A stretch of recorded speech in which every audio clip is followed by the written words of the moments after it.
particularmente al raconto con valoración política que acaba de hacer quien me precede en el uso de la palabra, el diputado Pablo Castro, a quien lo menciono especialmente con su nombre, porque si hay algo que se ha denostado y se ha buscado de todas maneras de desvalorizar, bajarle el precio, mire, podríamos decir una serie de calificativos, es a la militancia juvenil que después del estallido del 2001 encontró un cauce donde volver a creer en una doctrina, en una idea. Hablo desde distintos lugares, ¿no? Me refiero no solo desde el peronismo. Jóvenes que no habían vivido, obviamente por su edad cronológica y también por desconocimiento de la historia reciente, pues será que no se lee, no se escucha, no se conoce, que no habían vivido, obviamente, ni siquiera desde la tradición oral, lo que significó en las décadas del 40 hacia adelante tener un proyecto de país industrial que buscaba ser potencia en la región, desarrollando la tecnología, la ciencia, la educación, yendo por la redistribución de la riqueza, de los recursos.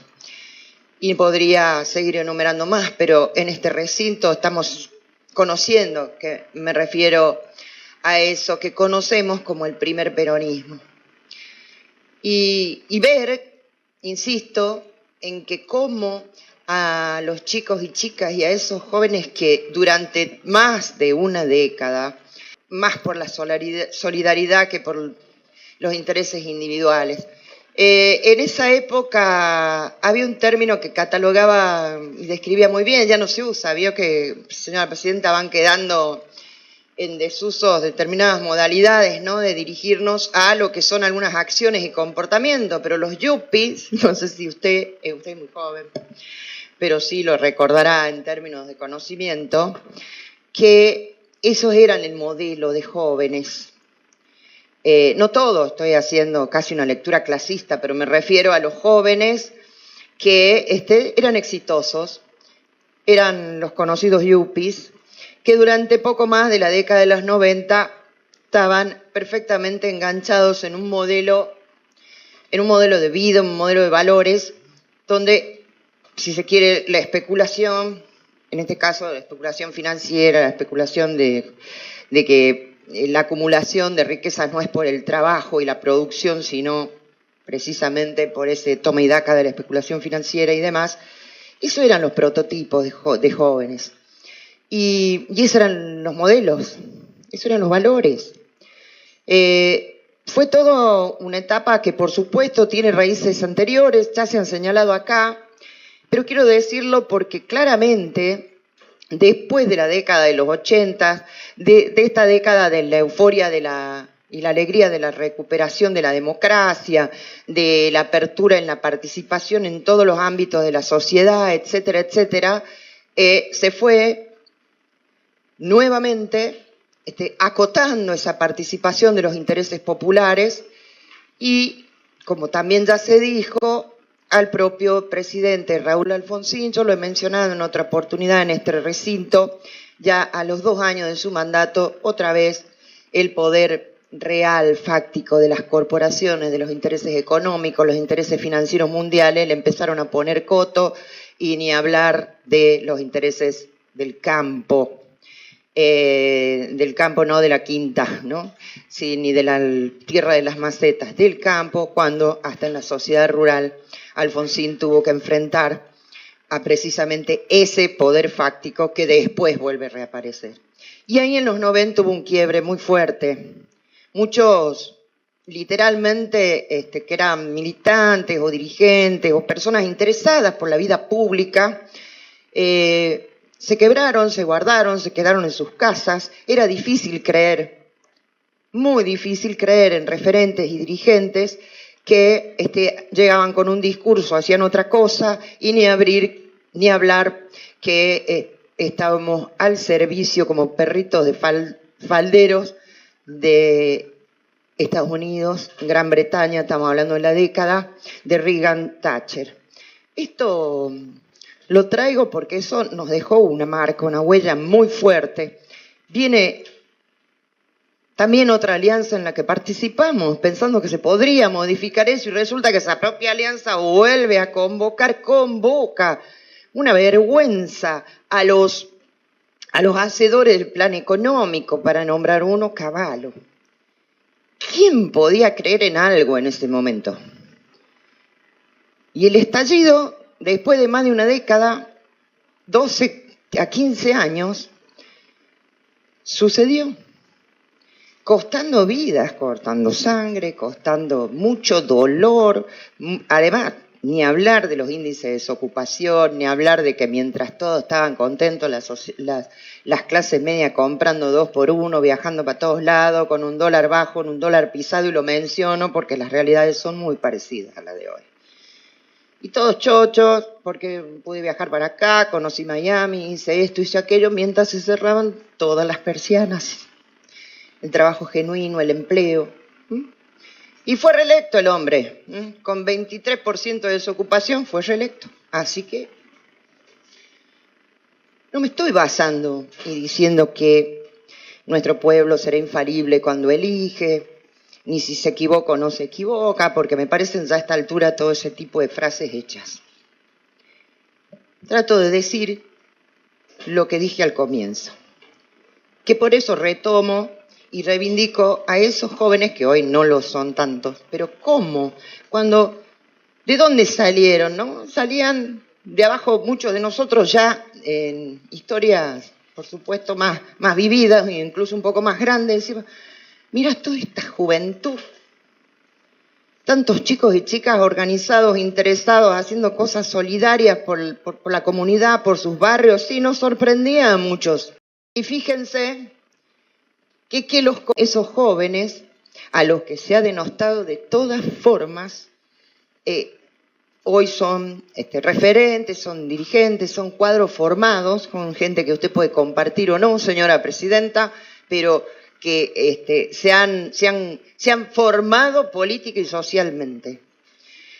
Insisto, pueda compartir o no, han ido siempre buscando el cauce del compromiso, del estar, de ser dirigentes, de poner la cara.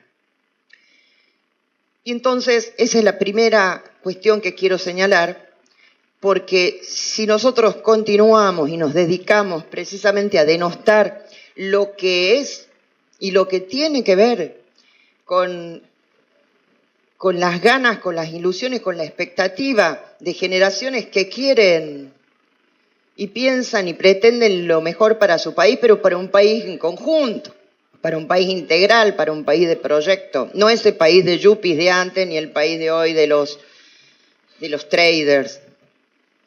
Entonces, desde ese lugar también quiero señalar que ese, valga la redundancia, señalamiento también se ha hecho de distintos sectores internos. Se hizo casi como a veces se dice desde un propio fuego amigo, ¿no? Y uno se pregunta hoy, a partir de la resolución final a la que asistimos ayer, que, insisto, como ya se dijo acá, no es ninguna novedad, cómo quizá desde hoy lo que necesitamos es que, más allá de la identidad, de ponerse, con todo respeto lo digo, ser peronista, ser radical, ser de acá, ser de allá, o ser intransigente, como en el caso del partido al que yo adhiero y pertenezco, tuviéramos, por un lado, tenemos que tener esa reacción de propio mirar y revisar nuestras propias prácticas, hasta dónde efectivamente creemos en proyectos conjuntos y en proyectos colectivos, hasta dónde no hemos sido también señaladores de esas generaciones nuevas o de esas generaciones que fueron surgiendo buscando algo mejor. Y Y viendo ayer, señora presidenta, particularmente lo tomo como un video de un día, nada más, cómo dirigentes de distintos sectores del movimiento justicialista fueron capaces de dejar de lado, ojalá así sea, en efectivo, pero dejaron de lado toda una serie de diferencias que se venían manifestando ya de una manera que parecían irreconciliables, ¿no? Cómo se han acercado, cómo han estado al lado de la presidenta, en este caso del Partido Justicialista, pero a su vez es la principal referente de la oposición política en este país. Y cómo también los referentes y sectores del Frente de Izquierda estuvieron ahí. Miren, es una lectura que creo que la debemos tomar y debe ser esperanzadora, ¿no? Estuvieron ahí señalando que aún con las diferencias profundas, hablo de la izquierda trotskista claramente, que se han expresado, pero fueron allí una delegación, y señalando que aún con las diferencias profundas esto era gravísimo para el presente y el futuro de lo que significa la equidad en democracia y la posibilidad de poder elegir a nuestros propios candidatos o referentes, que el pueblo lo pueda hacer. Ese también quiero señalarlo como un síntoma de que la verdad no lo esperábamos y que felicitamos y que nos reconforta, porque creo que la verdad que si este tipo de situaciones no nos hacen ver que no es estar juntos, unidos y cantando y demás solamente como se enfrentan a los poderes reales en el país, en la región, sino que como efectivamente pudiéramos ir dejando de lado intereses propios, es difícil. Los egos son tremendos, es difícil, todos queremos estar, es difícil, todos queremos saber en qué lugar voy a estar, qué voy a lograr, qué voy a pillar y otros qué voy a rapiñar, pero si hemos demostrado en la historia que es posible, independencias, entonces no es que no se puede, señora presidenta. Y aquello no es que pasó y quedó en los libros y está en el bronce, eran hombres de carne y hueso, y hubo guerra donde morían miles y miles, no es que decían, olis, vengo para que se vayan los españoles, no, esto, a ver, los conflictos y los intereses, mejor dicho, te llevan a conflictos, y donde si se pone el cuerpo, y bueno, pasa lo que pasa. Entonces, desde ese lugar es que pensaba la reflexión, señora presidenta, porque agregar mucho más a lo que ya se dijo no lo veo conducente. Y sí ahí también una última cosa, si me permite. Estos momentos así de inflexión en la historia reciente nos pone blanco sobre negro. Sabiendo de que la realidad social no es ni blanco ni negro, ni hago maniqueísmo ni dicotomía, estoy diciendo que pone blanco sobre negro en el momento en que nos ubica a dónde queremos estar. Y en eso, la verdad, que a veces uno escucha con decepción, bueno, no sería el término, pero a veces ponemos más expectativa de la que pueden llegar a suceder en algunos sectores que son de raigambre popular, que han hecho revoluciones armadas en nuestro país, para poder lograr la participación cívica, para enfrentarse a los poderes reales que siguen siendo los que manejan y expolian nuestro país, nuestras riquezas. Y que bueno, aparentemente no ahora, pero ya hace bastante tiempo que vienen entendiendo que no, que tienen que estar en otro lado. Y en fin, capaz que adoptará, yo en esto la escuché a Cristina, y tomo lo de ella, no puedo ser ni nada original, ni mucho menos mejor que lo que dijo, que con el nombre que sea, ella dijo, ojalá que sea el pueblo el que elija a nuestros espacios, para cuando después de esta hecatombe que va a ser irreversible, años más, años menos, sabemos cómo termina esto porque lo conocemos por historia, lo vivimos, si se vuelve a hacer lo mismo, pasa lo mismo. Y también dijo que si no somos los que estamos a la altura, las grandes mayorías van a elegir por dónde. Y sea el nombre que tenga, radicalismo, peronismo, esterismo, va a encontrar nuevamente el ponerse de pie y defender lo propio. Porque la soberanía es de todos, señora presidenta. Estamos entregando todo otra vez.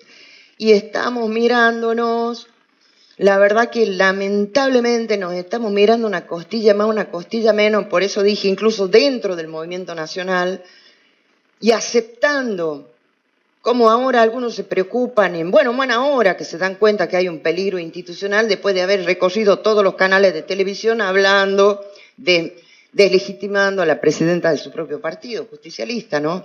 Por eso insisto, esto es un momento de inflexión que va más allá de los memes, que va más allá de esos videitos, de sacar la fotito de Cristina atrás de las rejas, arriba de las rejas, como quieran. Piénsenlo, porque esto es muy grave si después de todas las experiencias que tenemos en nuestro país volvemos a cometer lo mismo y seguimos entregando a nuestra riqueza, a nuestro pueblo, a nuestras posibilidades, señora presidenta. Está en nosotros y está en las generaciones que vienen. Como aquellos jóvenes que fueron de los 2000, tenemos la obligación de formar, de transmitir, de marcar, de jugarnos. Aquí nadie está ni escondido, ni amedrentado, ni sorprendido de lo que sucede. Pero sí tenemos que hablar y decirlo y marcar a estas nuevas generaciones, porque Argentina merece la pena. Gracias, señora presidenta. Señora diputada, tiene la palabra el diputado.